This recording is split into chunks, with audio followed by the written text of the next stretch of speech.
నమస్తే, నా పేరు కిరణ్. ఎస్టీవీ న్యూస్ కు స్వాగతం. ముందుగా హెడ్లైన్స్. విశాఖ స్టీల్ ప్లాంట్ ను ప్రైవేటీకరించాం, కార్మికులు ఎవరూ ఆందోళన చెందొద్దన్న కేంద్ర ఉక్కు మంత్రి కుమారస్వామి. మైనర్ బాలికను హత్య చేసిన నిందితుడు సురేష్ ఆత్మహత్య, మృతదేహాన్ని గుర్తించిన పోలీసులు. రాష్ట్ర వ్యాప్తంగా రాయితీపై రైతు బజార్లలో కందిపప్పు బియ్యం ప్రత్యేక కౌంటర్లను ప్రారంభించిన మంత్రి నాదెండ్ల. గత పాలకులు పోలవరాన్ని గోదావరిలో ముంచేశారు, దార్లపూడిలో ఎడమ కాలువను పరిశీలించిన CM Chandrababu. Visakha steel plant ప్రైవేటీకరణ ఉండదని కేంద్ర ఉక్కు శాఖ మంత్రి కుమారస్వామి స్పష్టం చేశారు. ప్రధాని మోడీ అనుమతి తీసుకున్న తర్వాత తన అధికార నిర్ణయంతో ఉంటుందన్నారు. తనకు 2 నెలల సమయం ఇవ్వాలని, కార్మికులు ఆందోళన చెందాల్సిన అవసరం లేదని మంత్రి భరోసా ఇచ్చారు. విశాఖ స్టీల్ ప్లాంట్పై గత కొన్నేళ్లుగా పరీక్షణ ఉద్యమం జరుగుతూనే ఉంది. 3 ఏళ్లకు పైగా ఇంటా బయట కార్మికులు ఆందోళన చేస్తూనే ఉన్నారు. కొత్త ప్రభుత్వం ఏర్పడ్డాక సర్కారు వైఖరిలో ఎలాంటి మార్పు ఉంటుందోనని అంతా ఎదురుచూశారు. కేంద్ర ఉక్కు శాఖ మంత్రి కుమారస్వామి రాకతో కార్మిక వర్గాల్లో ఆశలు చిగురించాయి. ఉక్కు మంత్రి కుమారస్వామి సహాయ మంత్రి శ్రీనివాస వర్మ, విశాఖ ఎంపీ శ్రీభరత్, స్థానిక MLA Palla Srinivasarao, BJP MLA Penmetsa Vishnukumar Raju, Sagi Kasi Viswanatharaju కార్మిక సంఘాలు, సీఎండీతో పాటు వివిధ విభాగాధిపతులతో సమావేశమయ్యారు. 2 గంటల పాటు ప్లాంట్ను పరిశీలించారు. నిర్వాసిత సంఘాలు చెందిన వినతి పత్రాలను స్వీకరించారు. పవర్ పాయింట్ ప్రెజెంటేషన్ ద్వారా ప్లాంట్ స్థితిగతులను తెలుసుకున్నారు.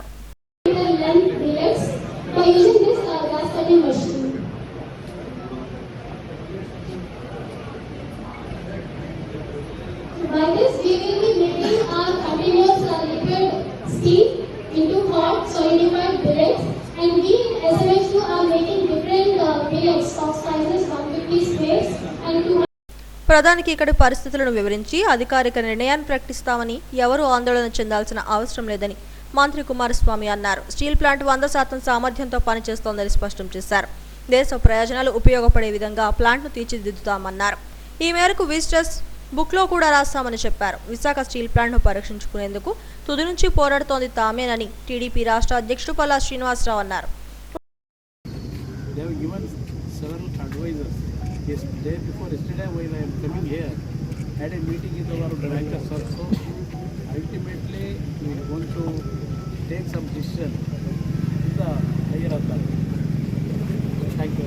Demanded that immediately implemented withdrawal of the steel plant privatization.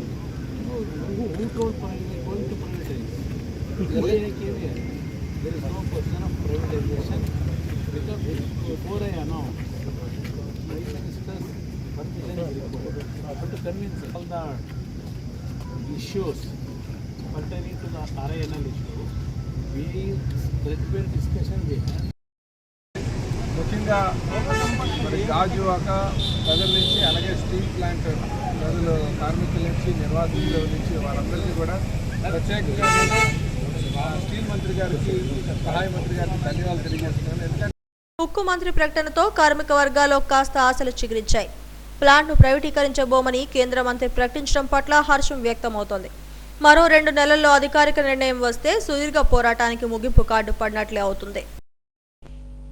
Minor బాలికను గొంతు కోసి ప్రేమోన్మాది సురేష్ ఆత్మహత్యకు పాల్పడ్డాడు. రాంబిలి మండలం కొప్పుగుండుపాలెం శివార్లో నిందితుడి మృతదేహాన్ని పోలీసులు గుర్తించారు. 9వ తరగతి విద్యార్థిని దారుణంగా హత్య చేసిన సురేష్ కోసం 14 పోలీసు బృందాలు ఈ నెల 6వ తేదీ నుంచి గాలింపు చేపట్టాయి. ఆచూకీ చెప్పిన వారికి 50,000 నజరానా కూడా పోలీసులు ప్రకటించారు. ఈ నేపథ్యంలో సురేష్ మృతదేహం కొప్పుగుండంపాలెం శివార్లో కనిపించింది. సమాచారం అందుకున్న పోలీసులు రంగంలోకి దిగారు. పోస్టుమార్టం నిమిత్తం మృతదేహాన్ని ఆసుపత్రికి తరలించారు.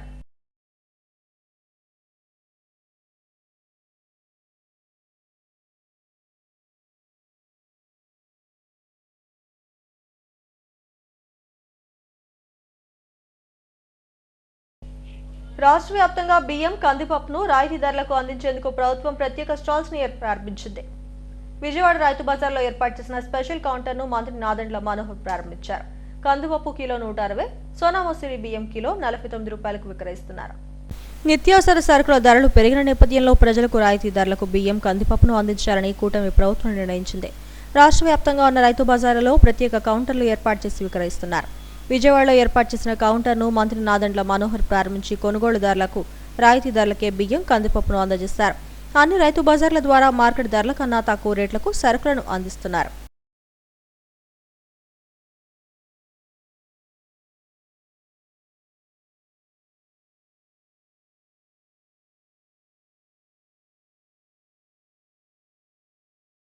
గత ప్రభుత్వంలో నిత్యావసర ధరలు 2-3 పెరిగిపోయాయని మంత్రి నాదెండ్ల విమర్శించారు. ప్రజలకు అందుబాటు ధరల్లో సరుకులు ఇవ్వాలన్న ఉద్దేశంతో రాయితీపై కందిపప్పు, బియ్యాన్ని అందిస్తున్నామన్నారు. రేషన్ బియ్యం తరలింపులో 4 IPSల పాత్ర ఉందన్నారు. కాకినాడలో 43,000 మెట్రిక్ టన్నుల బియ్యాన్ని సీజ్ చేశామన్నారు. క్లిష్ట పరిస్థితుల్లో, ఆర్థిక ఇబ్బందుల్లో గౌరవ ముఖ్యమంత్రి గారి చొరవతోటి, ఉప ముఖ్యమంత్రి గారు చూపించిన చొరవతోటి 1000 కోట్ల రూపాయలు తక్షణమే ఆర్థిక సాయం ఏదైతే రైతులు మేము చెల్లించాలో 1600 కోట్ల నుంచి 1000 కోట్ల రూపాయలు మేము ఆల్రెడీ చెల్లించాం. ఇంకొక 600 కోట్ల రూపాయలు త్వరలోనే చెల్లించాల్సిన అవసరం ఉంది. అది కూడా చెల్లిస్తాం. అందులో భాగంగా ఒక సమీక్షా సమావేశంలో ముఖ్యమంత్రి గారు ధరల గురించి ఒక స్థిరీకరణ తీసుకురావాలనే ఆలోచన వచ్చినప్పుడు అధికారులు మీ అందరం కూడా రాష్ట్ర వ్యాప్తంగా ఉన్న రైస్ మిల్లర్స్ని, హోల్సేలర్స్ని, రీటైలర్స్ని, సప్లయర్స్ అందరిని కూడా ఆహ్వానించి ప్రజలు ఎదుర్కొంటున్న సమస్యలపైన స్పందించాల్సిన బాధ్యత సమాజంలో మీకు ఉంటుంది. ఇదో కుటుంబ సమస్యగా మీరు కూడా భావించాలి. ఎందుకంటే ప్రతిరోజు ధరలు విపరీతంగా పెరిగిపోతున్నాయి. కందిపప్పు 181 రూపాయలు కిలోకి అమ్ముతున్నారు మార్కెట్లో. సామాన్యులు పాపం చాలా ఇబ్బంది పడుతున్నారు.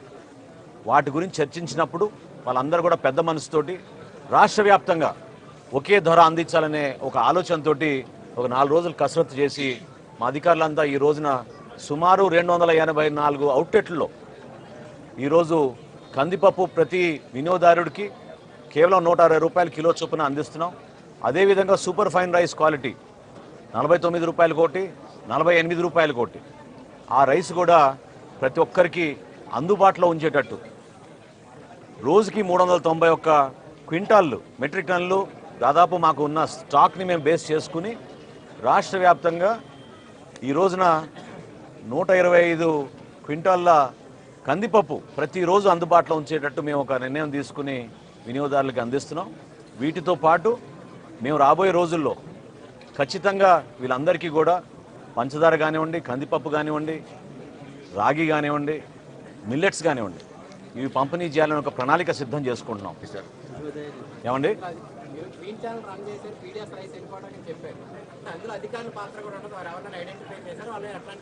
ఒక్క కాకినాడలోనే ఈ రోజు వరకు మేము 249 మెట్రిక్ టన్నులు బియ్యాన్ని మేము సీజ్ చేశాం. దానిపైన సమగ్రమైన ఎంక్వైరీ జరుగుతోంది. స్థానికంగా ఉన్న కలెక్టర్ గారు, జాయింట్ కలెక్టర్ గారు, మా డిఎస్ఓ, డిఎం అందరూ కూడా ప్రతిరోజు దాడులు నిర్వహిస్తూనే ఉన్నారు. 43,000 మెట్రిక్ టన్నులు ఒక కాకినాడలోనే దొరికిందంటే ఏ విధంగా రాష్ట్ర వ్యాప్తంగా వీళ్ళు గ్రీన్ ఛానల్ మెయింటైన్ చేసుకుని ముందుకెళ్లారో మీ అందరికీ తెలుసు. ఇందులో ఆశ్చర్యకరమైన విషయం ఏంటంటే కొంతమంది ఐపీఎస్ అధికారులు, నాకున్న సమాచారం ఒక 5 ఐపీఎస్ అధికారులు కూడా దీంట్లో ఇన్వాల్వ్ అయ్యారు. సో ఖచ్చితంగా దీనిపైన సమగ్రమైన విచారణ జరిపిస్తాం. ఎవరైనా సరే దీనిపైన బాధ్యత తీసుకోవాల్సిన అవసరం ఉంటుంది. కాబట్టి నిజాయితీగా పనిచేసి పేదల కోసం అందించాల్సిన ధాన్యాన్ని, బియ్యాన్ని ఏ విధంగా వీళ్ళు కొల్లగొట్టారో దానిపైన ఖచ్చితంగా మేము యాక్షన్ తీసుకుంటాం. కృష్ణా జిల్లాలో లాంఛనంగా ఈ కార్యక్రమం ప్రారంభించారు. రాష్ట్ర వ్యాప్తంగా ఉన్న రైతు బజార్లలో కూటమి ప్రజాప్రతినిధులు వీటిని ఆరంభించారు. ఈ కార్యక్రమంలో కృష్ణా జిల్లా కలెక్టర్ సృజన తదితరులు పాల్గొన్నారు. పోలవరం ప్రాజెక్టును గోదావరిలో కల్పిస్తారని గత ప్రభుత్వ పాలనపై సీఎం చంద్రబాబు తీవ్రంగా మండిపడ్డారు. అనకాపల్లి జిల్లా పర్యటనలో భాగంగా దార్లపూడి గ్రామంలో పోలవరం ఎడమ కాలువను పరిశీలించారు. పోలవరం ఎప్పుడు పూర్తి అవుతుందో చెప్పలేని పరిస్థితికి జగన్ ప్రభుత్వం తీసుకొచ్చిందన్నారు. ఉత్తరాంధ్ర సృజల స్రవంతి ద్వారా ఉత్తరాంధ్రలో ప్రతి ఎకరాకు నీళ్లిస్తామన్నారు. త్వరలో టెండర్లు పిలిచి ప్రాజెక్టును పూర్తి చేస్తామన్నారు. ఈ కార్యక్రమంలో మంత్రులు వంగలపూడి అనిత, నిమ్మల రామానాయుడు, ఎంపీ సీఎం రమేష్ తదితరులు పాల్గొన్నారు. ఆగస్టు 15 నుంచి ప్రారంభిస్తాం. పేదవాడికి అన్నం పెడతాం. పేదవాడికి అన్నం పెడితే సహించలేని మనస్తత్వం, ఆయన పేరు కూడా నేను చెప్పకూడదు, ఇప్పుడు చెప్తే చాలా చిన్నగా ఉంటుంది. అలాంటి వ్యక్తి వీళ్ళంతా సైకో. మా తమ్ముళ్ళు ఇంకా మర్చిపోతే భయంకరం. నేను మొన్న కూడా చెప్పా, నేను అందరితో మాట్లాడుతున్న ప్రపంచం అంతా, అందరూ మీరంటే మాకు అభిమానం ఉంది, మీ మీద నమ్మకం ఉంది, మేము వస్తూ ఉంటున్నారు. కానీ మీ రాష్ట్రంలో ఒక భూతం ఉంది, మళ్ళీ అది లేస్తే ఏమవుతుంది కాబట్టి అది కూడా ఆలోచించమని నేను చెప్పాను. ఆ భూతానికి భూత వైద్యులు చూసుకుంటున్నారు. శాశ్వతంగా ఆ భూతాన్ని వదిలించే బయట మా ప్రజానీకానికి అప్పచెప్పానని చాలా స్పష్టంగా చెప్పాను. ఇవ్వాల్సిన బాధ్యత ఎన్డీఏ పైన ఉంది. మనందరం కలిసి చెప్పాం. ప్రజలు మన యొక్క ఆలోచనల్ని ప్రభావితమై బ్రహ్మాండమైన విజయం, దేశంలో ఎక్కడా ఇవ్వని విజయాన్ని ఎన్డీఏకి ఆంధ్రప్రదేశ్గా ప్రభుత్వం ప్రజలు ఇచ్చారు. ఇది ఒక చరిత్ర, ఒక హిస్టారికల్ ఎలక్షన్. ఒక నియోజకవర్గంలో 95,000 ఓట్లు ఒక ఎమ్మెల్యే ఎంపీ కాదు. 95,000, 94,000, 90,000 ఈ విధంగా ఊర్లో ఉండే వాళ్ళందరూ ఏకపక్షంగా ఓట్లేశారు. గోదావరి నీళ్లు అనకాపల్లి జిల్లాకు రావాలి. గోదావరి నీళ్లు వస్తున్నాయి కానీ విశాఖపట్నం పూర్తిగా తాగేదానికి కానీ పొలాలకు కానీ నీళ్ళు ఇచ్చే పరిస్థితి రావాలి. రాష్ట్రం నిలదొక్కోవాలి. ప్రజలు గెలిచారు, గెలిపించారు. రాష్ట్రం నిలదొక్కోవడానికి మా బాధ్యత మేము చేస్తాం. మీరు కూడా పూర్తిగా సహకరించమని ప్రజలందరినీ కోరుకుంటున్నాం. జగన్నాథుని రథయాత్ర రథోత్సవాలు వైభవంగా జరుగుతున్నాయి. దశావతారంలో భాగంగా స్వామివారు నృసింహావతారంలో భక్తులకు దర్శనమిచ్చారు. భక్తుల తాకిడి విపరీతంగా ఉంది. వన్-టౌన్లోని జగన్నాథ స్వామివారి దేవస్థానం ఆధ్వర్యంలో జగన్నాథుని కళ్యాణ రథోత్సవాలు అంగరంగ వైభవంగా జరుగుతున్నాయి. ఉత్సవాల్లో భాగంగా నిర్వహిస్తున్న దశావతారాల ప్రదర్శనకు భక్తులు పోటెత్తారు. గురువారం నాడు స్వామివారు నృసింహావతారంలో భక్తులకు దర్శనమిచ్చారు. స్వామివారి విశేష అలంకారాలతో ఆ ప్రాంగణమంతా సరికొంత శోభను సంతరించుకుంది. నగరం నుంచే కాకుండా పొరుగు జిల్లాల నుంచి పెద్ద ఎత్తున భక్తులు తరలివస్తున్నారు. చాంతాడంత క్యూలైన్లో బారులు తీరి స్వామిని దర్శించుకుంటున్నారు. నృసింహ అవతారంలో స్వామిని చూస్తున్న భక్తులు పరవశించిపోయారు. రథయాత్ర మహోత్సవాల్లో దశావతారాలకు ఎంతో విశిష్టత ఉందని అర్చక స్వాములు తెలిపారు. నరసింహుడు అవతారంలో స్వామి భక్తులను కటాక్షించారని చెప్పారు. ఈ అవతారాల్లో స్వామివారిని దర్శించుకుంటే సకల శుభాలు కలుగుతాయన్నారు. ఓం నీలాసన నివాసాయ నిత్యాయ పరమాత్మనే సుభద్రాపరారణాదాయ శ్రీ జగన్నాథాయ మంగళం. ఓం శ్రీ జగన్నాథాయ నమః. రథయాత్ర మహోత్సవం పురస్కరించుకుని రథయాత్ర మహోత్సవంలో భాగంగా 4వ రోజు అయినటువంటి ఈ రోజున శ్రీ స్వామివారి నరసింహావతారంలో దర్శనమిస్తున్నారు. అయితే భక్తులను రక్షించడం కోసం, ధర్మాన్ని రక్షించడం కోసం, అధర్మాన్ని నశింపచేయడం కోసం స్వామివారి అవతారాలు ఎత్తు ఉంటారు. వేదాన్ని రక్షించడం కోసం మత్స్యావతార రూపుడై క్షీరసాగర మదనం చేసి శ్రీకూర్మ రూపుడై హిరణ్యాక్షుని వధించి భూదేవిని రక్షించడం కోసం వరాహ రూపుడై తన భక్తుల్ని రక్షించుకోవడం కోసం, దేవతల్ని కాపాడడం కోసం, అధర్మాన్ని నశింపచేయడం కోసం హిరణ్యకశిపుణ్ణి సంహరించి ప్రహ్లాదుడైన తన భక్తుల్ని కాపాడడం కోసం, అంటే ప్రహ్లాదుడు అనగా తన భక్తులు కాబట్టి తన భక్తులు ఎవరైతే శరణార్థిగా వేడుకుంటారో వారందరినీ కాపాడడం కోసం, ధర్మాన్ని రక్షించడం కోసం శ్రీ స్వామివారి నరసింహావతారంలో దర్శనమిస్తున్నారు. భక్తులు పెద్ద ఎత్తున తరలివస్తున్న నేపథ్యంలో ఈవో రాజగోపాల్ రెడ్డి ఆధ్వర్యంలో పటిష్టమైన ఏర్పాట్లను చేశారు. తొలి ఏకాదశి నాడు భారీ ఎత్తున భక్తులు వచ్చే అవకాశం ఉందని, అందుకు తగ్గ ఏర్పాట్లు చేస్తున్నామని చెప్పారు. అల్లూరు విజ్ఞాన కేంద్రం ఆధ్వర్యంలో నిర్వహించిన ఉచిత వైద్య శిబిరానికి మంచి స్పందన వచ్చింది. మెడికవర్ ఆసుపత్రి వైద్యులు రోగులను పరీక్షించి ఉచితంగా మందులను పంపిణీ చేశారు.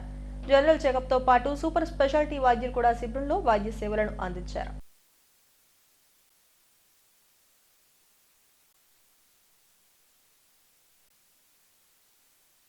అల్లూరి సీతారామరాజు విజ్ఞాన కేంద్రం ఆరోగ్య విభాగ కమిటీ కన్వీనర్గా ఈ రోజున మెడికవర్ ఆసుపత్రి యొక్క సౌజన్యంతో ఈ మెడికల్ క్యాంపును నిర్వహిస్తున్నాం. ముఖ్యంగా కోవిడ్ వచ్చిన తర్వాత గుండె జబ్బులు కానీ, షుగర్ కానీ, బీపీ కానీ పెరిగినాయి జనంలో. అలాగే గుండె మరణాల తర్వాత అత్యధిక మరణాలు క్యాన్సర్ వల్ల సంభవిస్తున్నట్టు మనకి ఇన్ఫర్మేషన్ ఉంది. అందువల్ల ఈ రోజున 4 ప్రత్యేకమైనటువంటి టెస్టులు మేము చేస్తున్నాం. బీపీ, షుగర్తో పాటు ఈసీజీ కూడా ఉచితంగా ప్రజలకు చేస్తున్నాం. దీంతోపాటు ఆడవాళ్ళకి గర్భాశయ ముఖద్వార క్యాన్సర్కి సంబంధించినటువంటి చికిత్స ఏదైతే ప్యాప్స్మీర్ అంటారో ఆ టెస్టులను కూడా ఇవాళ ఉచితంగా చేస్తున్నాం. ఈ రోజున ఈ ఉన్నటువంటి వ్యాధుల పరిస్థితుల్లో విజ్ఞాన కేంద్రం ఇలాంటి కార్యక్రమాలని మేము తరచూ నిర్వహిస్తున్నాం. ఈరోజు కూడా ఆ కార్యక్రమాన్ని నిర్వహిస్తున్నాం. జనాలు కూడా మంచి రెస్పాన్స్ ఉంది. వాళ్ళు వచ్చి ఒక అవేర్నెస్ తీసుకురావటం అనేది మా ముఖ్య భాగంగా ఉంది అల్లూరి విజ్ఞాన కేంద్రం ప్రజల ఆరోగ్యం పట్ల. Thank you. తిరుమల శ్రీవారిని పలువురు ప్రముఖులు దర్శించుకున్నారు. పశ్చిమ బెంగాల్ మంత్రి బెజారం మన్నా, వైసీపీ ఎంపీ గొల్లబాబురావు, మాజీ cricketer Sreesanth, Puthalapattu MLA Muralimohan, Telangana MLA Venkateswara వేర్వేరుగా శ్రీవారి సేవలో పాల్గొన్నారు. ఆలయ అధికారులు దర్శన ఏర్పాట్లను చేశారు. చంద్రబాబు అధికారంలోకి రావాలని చేసిన పూజలు ఫలించాయని పూతలపట్టు ఎమ్మెల్యే మురళీమోహన్ అన్నారు. ఆయన నాయకత్వంలో రాష్ట్రం ప్రగతి పదంలో పైన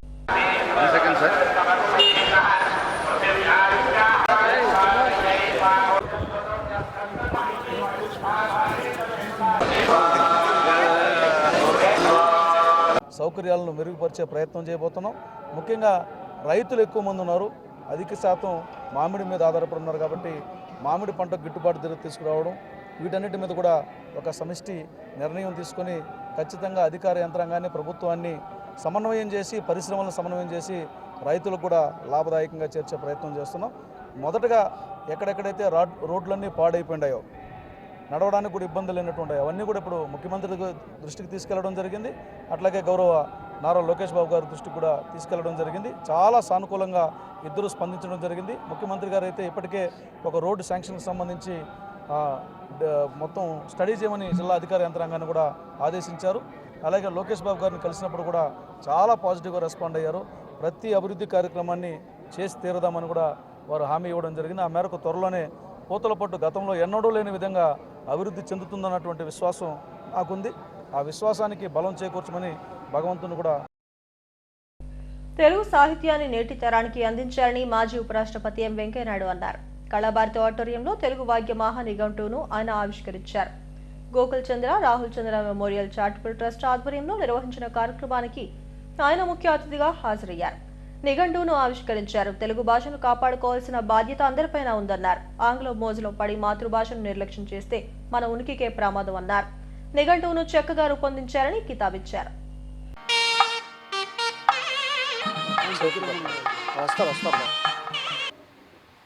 అందువలన బహుశా నన్ను వారు ఈ కార్యక్రమానికి ఎంచుకొని నన్ను పిలిచారు. ఈ డిక్షనరీకి వైద్యుత నిఘంటు అని మనదైన పేరు పెట్టడం మంచి ఆలోచన, మంచి ప్రయత్నం కూడా. భవిష్యత్తులో ఈ స్ఫూర్తి మరింత పరిఢవిల్లాలని ఆకాంక్షిస్తున్నాం.